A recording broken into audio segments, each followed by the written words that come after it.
తిరుమల లడ్డు వివాదానికి సంబంధించి supreme court AP సర్కార్కి shock ఇచ్చింది. చంద్రబాబు నాయుడు చేసినటువంటి వ్యాఖ్యలపైన సుప్రీంకోర్టుకు వెళ్లారు వైవి సుబ్బారెడ్డి, అలాగే బీజేపీకి సంబంధించినటువంటి మాజీ ఎంపీ.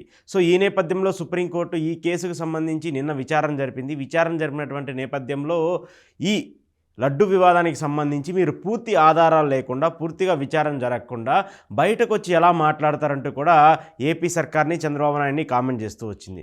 అయితే లడ్డూకి సంబంధించి ఏదైతే నెయ్యి కల్తీ అయిందని చెప్పేసి మీరు ఆరోపణలు చేశారో ఆ ఆరోపణలకు సంబంధించినటువంటి ఆధారాలు మీ దగ్గర ఉన్నాయా? ఏవైతే ఏఆర్ డైరీ ఈ లడ్డూకి సంబంధించినటువంటి నెయ్యిని సప్లై చేసిందని మీరు చెప్తున్నారో ఆ ఏఆర్ డైరీకి సంబంధించినటువంటి శాంపిల్ రిపోర్ట్స్ ఎందుకు మెన్షన్ చేయలేదు? వాస్తవానికి నెయ్యికి సంబంధించినటువంటి కల్తీ జరిగినటువంటి ఏదైతే ఉందో దానికి సంబంధించి బృందం ఏదైతే దానికి సంబంధించి పూర్తిగా విచారణ జరిపి దాన్ని టెస్ట్ చేసిన తర్వాత రిలీజ్ చేసినటువంటి డేటా ఏదైతే ఉందో ఆ డేటా ఎగ్జాక్ట్గా ఏఆర్ కంపెనీ ఏదైతే గతంలో వినియోగించినటువంటి నెయ్యి ఉందో ఆ నెయ్యినే మేము టెస్ట్ చేస్తున్నామని చెప్పేసి ఎక్కడా కూడా మెన్షన్ చేయలేదు వాళ్ళు రిలీజ్ చేసినటువంటి లిస్టుకి సంబంధించి. దాన్ని కూడా సుప్రీంకోర్టు లేవనెత్తింది. మరోవైపు ఈ ఇష్యూ మీకు జూన్లోనే తెలిసినప్పటికి కూడా ఎందుకు దీన్ని ఇంకా బయట పెట్టలేదు? అంటే అప్పటికే మీకు ఇన్ఫర్మేషన్ ఉన్నప్పటికి కూడా ఎందుకు 2 నెలల సమయం తీసుకున్నారు? 2 నెలల వ్యత్యాసం ఎందుకు తీసుకొని ఎందుకు సెప్టెంబర్లోనే దాన్ని బయట పెట్టాల్సిన పరిస్థితి వచ్చిందని చెప్పేసి కూడా సుప్రీంకోర్టు ప్రశ్నించింది. ఇంకా మరోవైపు ఇంత సెన్సిటివ్ ఇష్యూని, అంటే భక్తుల మనోభావాలకు సంబంధించినటువంటి ఈ ఇష్యూని, ఎందుకంటే వెంకటేశ్వర స్వామికి సంబంధించి లక్షల్లో కోట్లలో భక్తులు ఉండేటువంటి హిందూ ధార్మిక సంస్థ ఏదైతే ఉందో దానికి సంబంధించినటువంటి ఇంత సెన్సిటివ్ ఇష్యూని ఒక పబ్లిక్గా పోలరైజ్ చేయడం ఏంటి అంటూ కూడా సుప్రీంకోర్టు చంద్రబాబు నాయుడిని ప్రశ్నించింది. దాంతోపాటు ఏదైతే ఈ లడ్డు వివాదానికి animal related fat oils mix అయ్యాయని చెప్పేసి మీరు ఆరోపణలు చేశారో, మీరు చెప్పారో, దానికి భిన్నంగా ఈవో శ్యామలరావు కొన్ని రోజుల ముందు, అంటే వాస్తవానికి ఈవో శ్యామలరావు గారు ఈ లడ్డు వివాదానికి సంబంధించి 4 రోజుల ముందు కొన్ని వెజిటేరియన్ ఫ్యాట్ ఆయిల్స్ ఈ ఆయిల్లో, అంటే నెయ్యిలో మిక్స్ అయ్యాయని చెప్పేసి ఆయన చెప్పారు. కానీ చంద్రబాబు నాయుడు గారు దాన్ని ఢీకొనే విధంగా బయటకు వచ్చేసి ఒక పార్టీకి సంబంధించిన ఒక ప్రెస్ మీట్లో ఆయన డైరెక్ట్గా తిరుమల లడ్డూ కల్తీ వివాదం జరిగింది, దాంట్లో యానిమల్ రిలేటెడ్ ఫ్యాట్ ఆయిల్స్ ఉన్నాయని చెప్పేసి ఆయన చెప్పారు. ఎందుకు ఈవో ఒకటి చెప్పారు, ఎందుకు ముఖ్యమంత్రి గారు మరొకటి చెప్పారు అనేటువంటి అంశాన్ని కూడా సుప్రీంకోర్టు ప్రశ్నించింది.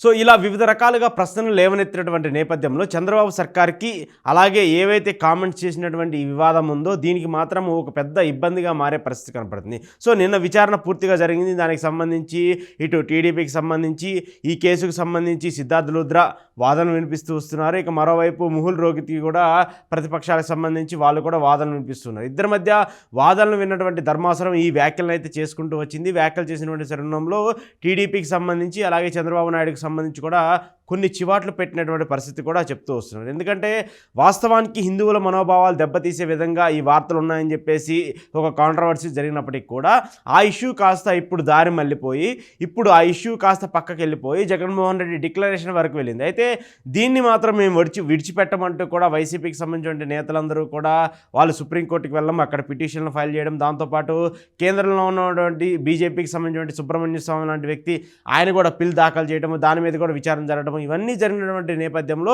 కోర్టు అడిగినటువంటి ప్రశ్నలకి టీడీపీ దగ్గర కానివ్వండి, టీడీపీకి సంబంధించిన లాయర్ల దగ్గర కానివ్వండి, అలాగే కూటమికి సంబంధించిన వ్యక్తుల దగ్గర కూడా ఎక్కడి నుంచి కూడా సమాధానం రాలేదు. అయితే ఈ కేసుని 3వ తారీఖు కూడా వాయిదా వేస్తూ కోర్టు నిర్ణయం తీసుకుంది. 3వ తారీఖున మరొకసారి వాదనలు జరిపిన తర్వాత నిజ నిర్ధారణ ఏంటి అనే దానిపైన కూడా ఒక దృష్టికి వెళ్ళనున్నట్టు మనకు తెలుస్తుంది. ఇక మరోవైపు దీనిపైన సిబిఐ విచారణకు సంబంధించి ఇవ్వాలని చెప్పేసి వైసీపీ నేతలు డిమాండ్ చేస్తూ ఉన్నారు. కానీ ఏపీ ప్రభుత్వం మాత్రం ఒక సిట్ని వేసి ఆ సిట్కి సంబంధించి స్టేట్ ఇన్వెస్టిగేషన్ టీంకి సంబంధించి మేమే ఇన్వెస్టిగేషన్ చేస్తామంటూ కూడా చెప్తూ వచ్చారు. అయితే దీనిపైన కూడా సుప్రీంకోర్టు విచారణ జరపనుంది.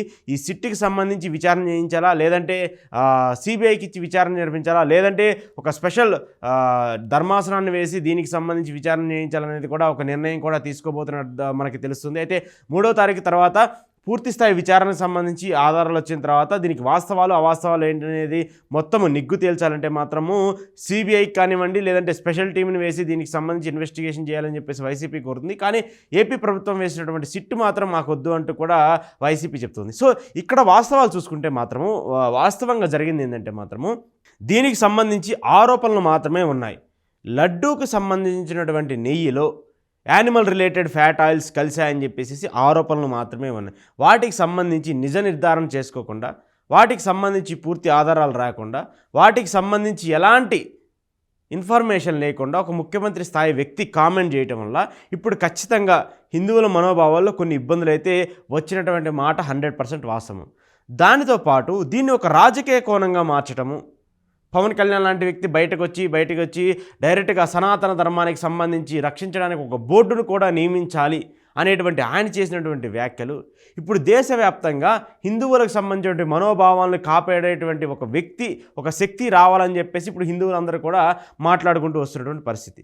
దీనన్నిటికీ మూల కారణం ఏంటంటే చంద్రబాబు నాయుడు గారు చేసినటువంటి వ్యాఖ్యలు కావచ్చు, ఈ లడ్డూకి సంబంధించిన వివాదం కావచ్చు.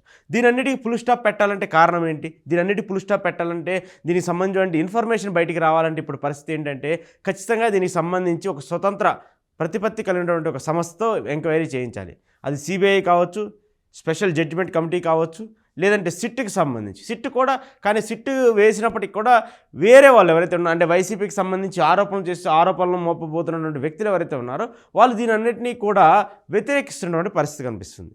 సో వీటన్నిటికీ సొల్యూషన్ జరగాలంటే మాత్రము సుప్రీంకోర్టే సిబిఐకి ఇవ్వాలా అనేటువంటి ఒక అంశాన్ని అయితే మాత్రం ఒక లేవనెత్తినటువంటి పరిస్థితి. సిబిఐకి ఇస్తే మాత్రము దీనిపైన పూర్తి స్థాయిలో విచారణ జరిపి వాస్తవం ఏంటి అవాస్తవం ఏంటి అనేది కూడా బయటకు వచ్చేటువంటి ఒక పరిస్థితి కనిపిస్తుంది. కానీ నిన్న జరిగినటువంటి సుప్రీంకోర్టులో వాదనల వల్ల టీడీపీకి కొంత నష్టం చేకూరే పరిస్థితి అయితే మనకు కనిపిస్తుంది. కానీ దీనివల్ల ఎక్కడా కూడా రాజకీయ సంబంధించిన లబ్ధి చేకూర్చే పరిస్థితి లేనప్పటికీ కూడా రెండు పార్టీల మధ్య ఈ ఇష్యూ కాస్త హిందువుల మనోభావాలు దెబ్బతీసే విధంగా ఉంది అని చెప్పేసి కూడా హిందువులందరూ భావిస్తున్నటువంటి మాట.